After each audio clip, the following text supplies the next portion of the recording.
देखिए लो, last objective video में आप लोगों ने 12 ऑब्जेक्टिव क्वेश्चन किया था, 15 मिनट हो गया था, इसलिए उस वीडियो को उतना में ही अपलोड कर दिया, क्योंकि उसके एक्सप्लेनेशन से कई ऑब्जेक्टिव क्वेश्चनों का आंसर निकल रहा था। तो उसमें 15 मत देखिए उसको, वो नहीं हो तो विद्यार्थी 30 प्लस ऑब्जेक्टिव बनेगा वहाँ से। और आ जाइए, एक और ऑब्जेक्टिव वीडियो बनाते हैं हम लोग। पहला क्वेश्चन है, शून्य कोटि की अभिक्रिया के लिए सत्य है। तो भाई शून्य कोटि के रासायनिक अभिक्रिया के लिए क्या सत्य है इसमें से? क्या आप लोगों को शून्य कोटि के रासायनिक अभिक्रिया के अर्ध आयु काल का फॉर्मूला याद है? यानी T1/2 बराबर NH/2 के। तो जब सामने है ऊपर में है, तो इसका मतलब कि ये तो समानुपाती होगा ही होगा, यानी कि अर्ध आयु काल अभिकारक के साधारण के समानुपाती होता है। कौन सा ऑप्शन सही है जी? ये क्वेश्चन आप लोग के एग्जाम में एक बार पूछा जा चुका है, 17 में शायद। देख लीजिएगा क्वेश्चन में आप लोग। नेक्स्ट है, उस रासायनिक अभिक्रिया की कोटि बताएं जिसका अर्ध आयु काल अभिकारक के साधारण के व्युत्क्रमानुपाती होता है। बताओ भाई लोग। तो यदि इस क्वेश्चन की हम लोग बात करेंगे, व्युत्क्रमानुपाती होता है, बोले तो भाई कोई बोलेंगे कहेगा कि सर शून्य कोटि तो समानुपाती होता है। क्लियर हो गया। प्रथम कोटि हम लोग पढ़ चुके हैं कि प्रथम कोटि की रासायनिक अभिक्रिया का अर्ध आयु काल उसके अभिकारक के साधन से स्वतंत्र होता है। प्रूफ भी किए थे इसको। अब यहाँ पे है व्युत्क्रमानुपाती होता है। कोई कि सर न तो 0 होगा न 1 होगा, अब तो बचा 2 नहीं तो 1 भाई, तो 2 को में एगो मार दो। कि वो ऐसा विद्यार्थी बाजी पूछे जहाँ तक ना सर का है वही है बात। अब देख लिया बउआ, तो सबसे बढ़िया है ना कि आप एक बात याद रखें हमेशा के लिए कि nवें कोटि के रासायनिक अभिक्रिया के लिए रिलेशन है 1/n-1।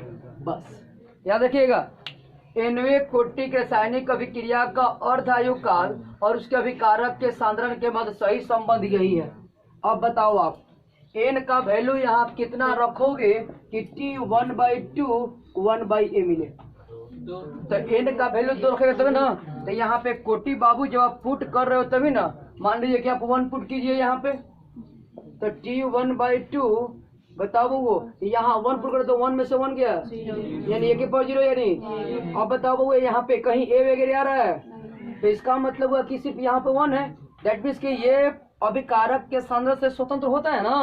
बोलो 0 रख के देखिए, यहाँ पे n का वैल्यू 0 रखिए तो क्या मिलेगा वो T1/2 समानुपाती।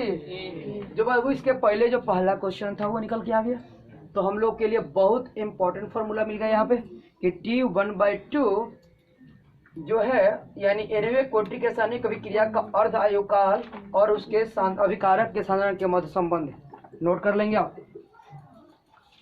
नेक्स्ट, उस रासायनिक अभिक्रिया की कोटि बताएं जिसका अर्ध आयु काल अभिकारक के साधारण के व्युत्क्रमानुपाती होता है। तो आंसर क्या हो गया? 2। प्रथम कोटि के अभिक्रिया के दर स्थिरांक का ही कहीं बताया प्रति सेकेंड। बहु प्रति सेकेंड, सेकेंड क्या है जी? टाइम का इनवर्स यानी प्रति टाइम। नेक्स्ट, उस रासायनिक अभिक्रिया की कोटि बताएं जिसका दर अभिकारक के सांद्रण पर निर्भर। तो क्या होगा आंसर? शून्य कोटि के रासायनिक अभिक्रियाओं का दर अभिकारक के सांद्रण पर निर्भर। तभी तो बोलते हैं कि R समानुपाती concentration of R with the power, यानी इस पे निर्भर नहीं करता है तो पावर 0 लिखाएगा जी। नेक्स्ट बताओ, अंतिम जो क्वेश्चन है उसको ध्यान से देखेंगे आप सब। क्वेश्चन में दिखाया जा रहा है कि KT+10 यानी, और यहाँ पे KT T टेम्परेचर पे दर स्थिरांक और T+10 टेम्परेचर पे दर स्थिरांक, यानी कि जब टेम्परेचर में 10 डिग्री सेल्सियस वृद्धि कर दे रहे हैं तो जो दर स्थिरांक का अनुपात होगा 2 से। ये मैंने बताया था कि तापमान में 10 डिग्री सेल्सियस वृद्धि करने पर दर स्थिरांक का मान 2 से 3 गुना हो। तो हमारा आंसर क्या होगा विद्यार्थी? बी हो गया। बढ़िया। हम लोग केमिकल काइनेटिक्स चैप्टर को फिनिश कर चुके हैं और उस पर ऑब्जेक्टिव वीडियो चल रहा था। तो ऑब्जेक्टिव वीडियो पार्ट 1 मैंने बना दिया था। पार्ट 2 में मैंने 5 क्वेश्चन बताए थे, फिर 6 क्वेश्चन। आइए देखिए, आप लोग को लगता है कि क्या यार एक दिन में 15 से 20 मिनट का ही क्लास चल पाता है क्लास में? भाई आपको ऐसा इसलिए लगता है कि क्वेश्चन लिखने में जो समय लगता है वो मैं इसमें नहीं दिखाता हूँ। वीडियो को रोक करके पहले मैं क्वेश्चन को लिख लेता हूँ, जब सभी विद्यार्थी भी लिख लेते हैं उसके बाद आप लोग का क्वेश्चन एक्सप्लेन करना मैं शुरू करता हूँ। क्योंकि लगातार कमेंट्स कर रहे हैं कि सर थोड़ा कम कम हम लोग को पढ़ा रहे हैं, ऐसा नहीं है भाई। जो क्लास में पढ़ाई हो रहा है पूरा का पूरा पढ़ाई आपको मिल रहा है। आप अपने मन से ये भ्रम दूर कर दीजिए और मन लगा करके पढ़िए। यदि आप बुक की पढ़ाई कर रहे हो, बुक में कोई ऐसा टॉपिक लगता है जो आपको न समझ में आए, तो मैंने तो अपना मोबाइल नंबर दिया है, आप उस पर कमेंट करके पूछ सकते हो। उस पर क्वेश्चन डाल देना या जो प्रूफ करना है बस टॉपिक डालना, मैं प्रूफ करके दे दूँगा उसी पे। यदि मुझे लगेगा कि ना क्वेश्चन इसमें बनाना चाहिए तो मैं बनाऊँगा आपको। जैसे देखें कि कुछ लोगों ने अर्हेनियस समीकरण के लिए डिमांड किए, तो अर्हेनियस समीकरण पे एक वीडियो बना चुके हैं, इसको आज अपलोड कर दिया जाएगा। आइए भाई लोग, क्वेश्चन है हमारा कि एक प्रथम कोटि के रासायनिक अभिक्रिया का अर्ध आयु काल 30 मिनट है, तो इसका दर स्थिरांक क्या होगा? क्वेश्चन एकदम सिंपल है। बताइए, हम लोग को पता है कि T1/2 बराबर 0.693 बाई क्या होता है? यहाँ पे K जो है दर स्थिरांक का मान बाबू यहाँ पे पुट कर देंगे। किसका मान पुट कर देंगे? दर स्थिरांक का मान पुट कर देंगे। तो हम लोग यहाँ पे दर स्थिरांक का मान पुट करके और इसको हल कर सकते हैं, आराम से इसका आंसर निकाल सकते हैं। कोई दिक्कत भाई? जैसे K का वैल्यू यहाँ पे कितना पुट करोगे? 30 से भाग लगाओगे बाबू, तो आप लोग अच्छा अर्ध आयु काल उतना मान लिया, ठीक है। यदि यही K विद्यार्थी मैं यहाँ पुट कर दूँ और T1/2 यहाँ तो नहीं हो जाएगा? अर्ध आयु काल से भाग लगाओगे तो मिलेगा ना भाई हम लोग का मात्रा। तो बताओ वो भाग लगाओगे 30 से, 3 दूना 6, 3 का 9, 3 कम, बताओ तो 231 आएगा। 0.0231 इंटू 10⁻²। लेकिन ये जो मात्रक है बाबू मैंने केयर नहीं किया, मैंने मिनट में लिखा था, इसलिए विद्यार्थी यहाँ मात्रा कितना होना चाहिए? तो प्रति मिनट। हेलो, आप लोग तो पहले ही नोट कर चुके हैं, आप लोग सुधारिए, वीडियो वाले फायदे में है, वो आराम से सुधार कर ही अपना लिखेंगे। चलो बाबू, तो हमारा आंसर क्या होगा अब समझ में आया? वही मर्दे T1/2 के वैल्यू 30 रख के हॉल खा के नहीं दिखावे पड़ी हो, इतना तो काम कर सकता है लोगों। नेक्स्ट, एक प्रथम कोटि के अभिक्रिया के अभिकारक के सांद्रण को 1/16 गुनी हो जाने में कितना समय लगेगा यदि इसका अर्ध आयु काल 5 मिनट हो? ओके, इसका अर्ध आयु काल कितना मिनट है भाई? 5 मिनट। उसे 1/16 गुनी हो जाने में कितना वक्त लगेगा? तो मैं पहला क्वेश्चन थोड़ा मिटाना चाहता हूँ इसको समझाने के लिए। ओके, आप सब घबराएंगे नहीं, पहले एक बार पूरी एक्सप्लेनेशन को देख लेंगे, फिर बैक से आकर के क्वेश्चन लिखते हुए और अपना आंसर बनाते चलिएगा।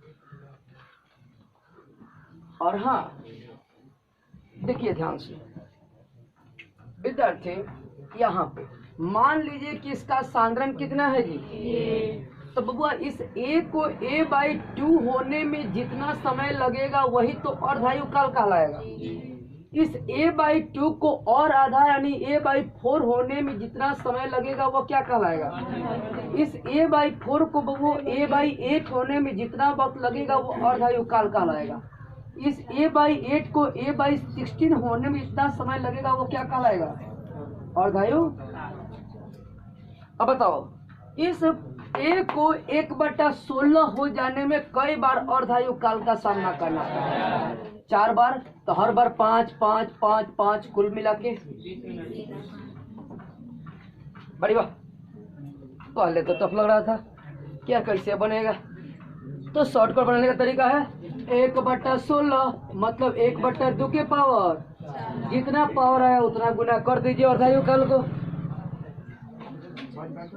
अर्धायु काल को उतना गुना कर देंगे, कहानी खत्म। देखो नेक्स्ट है, निम्न में से कौन प्रभाजी कोटि की अभिक्रिया है?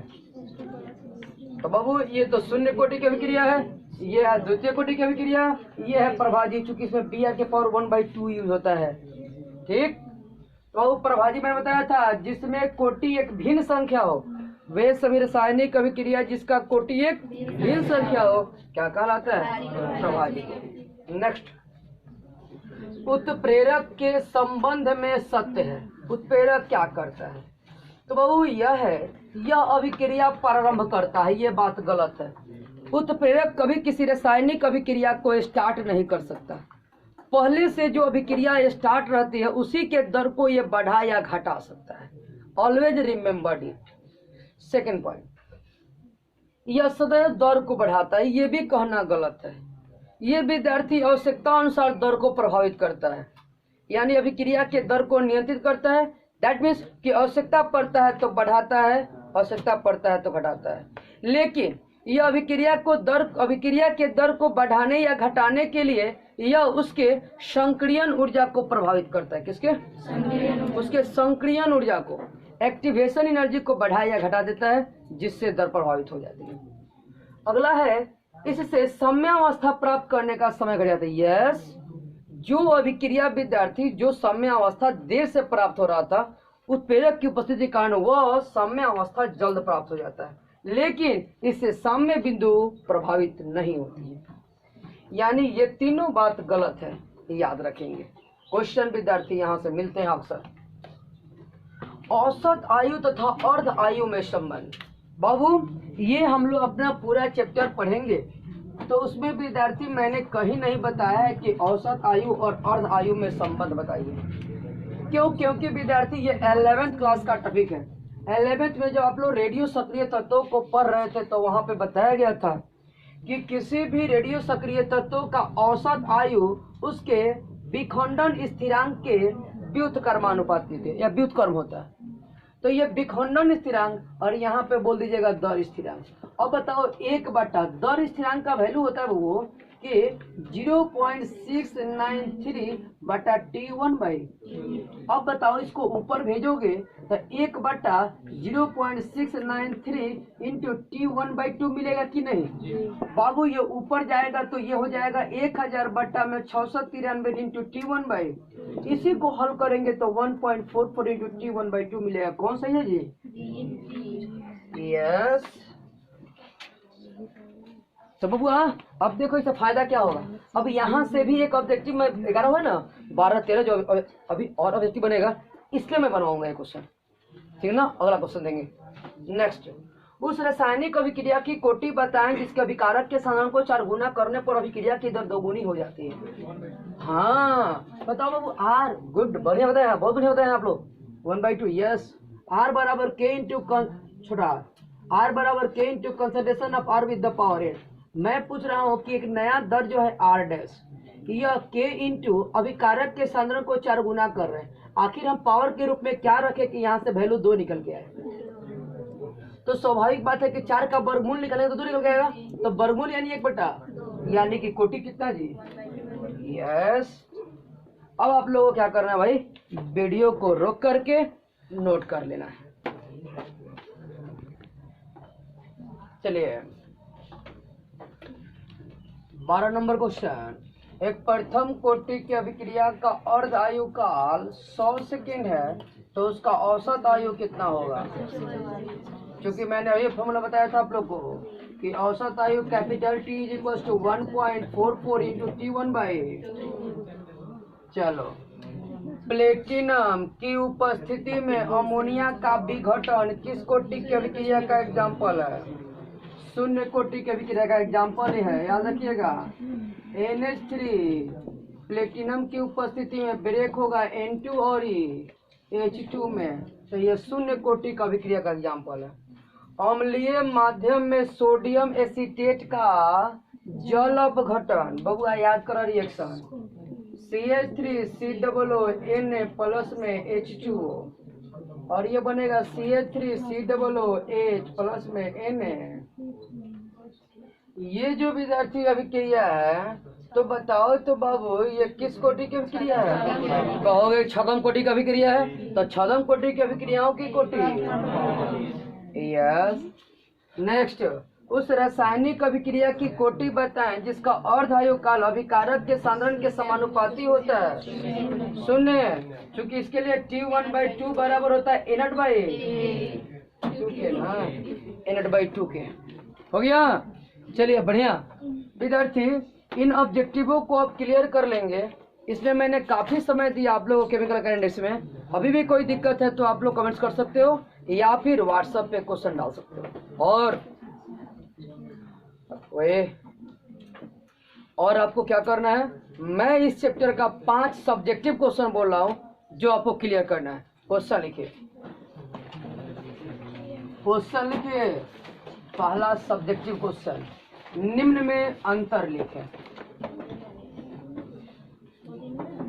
निम्न में अंतर लिखें। ए, कोटि और आणविकता में। बी, अभिक्रिया दर तथा दर स्थिरांक में।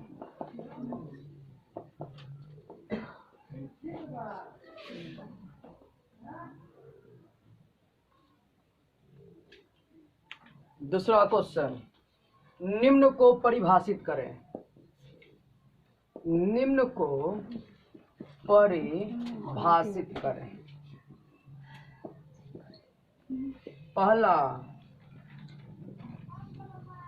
छद्म कोटि की अभिक्रिया। बी, अर्ध आयु काल। अर्ध आयु काल। सी, संक्रियन ऊर्जा। ऑप्शन डी, देहली ऊर्जा। देहली ऊर्जा। क्वेश्चन नंबर 3,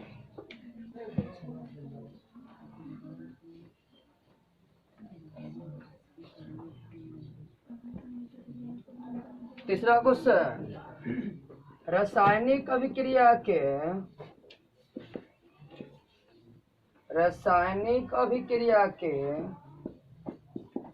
दर स्थिरांक तथा ताप के मध्य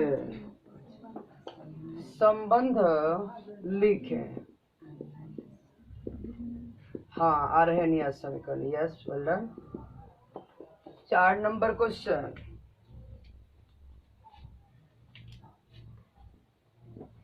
प्रमाणित करें कि प्रथम कोटि के रासायनिक अभिक्रिया का अर्ध आयु काल। अर्धायु काल उसके अभिकारक के सांद्रण से क्या होता है? यस, मुक्त होता है। अभिकारक के सांद्रण से मुक्त होता है।